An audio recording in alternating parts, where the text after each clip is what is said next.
Praise the lord. ఈ రోజు దేవుని వాక్యము అపోస్తుల కార్యములు 1వ అధ్యాయము 5వ వచనం.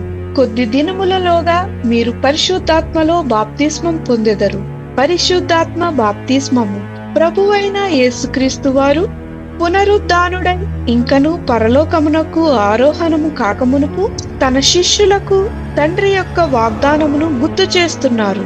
అదేమనగా పరిశుద్ధాత్మలో బాప్తిస్మము.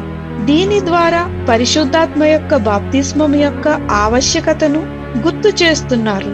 మీరు యెరూషలేమును విడిచి వెళ్ళక తండ్రి యొక్క వాగ్దానం కొరకు కనిపెట్టుమని చెప్పెను. ఏలయనగా పరిశుద్ధాత్మను పొందుకున్నప్పుడు మనము సాక్ష్యం ఇచ్చుటకు, ప్రకటించుటకు, యేసు వలె జీవించుటకు సహాయపడుతుంది. ప్రార్థన.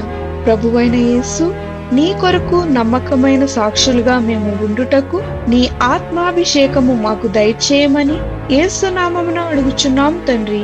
ఆమేన్.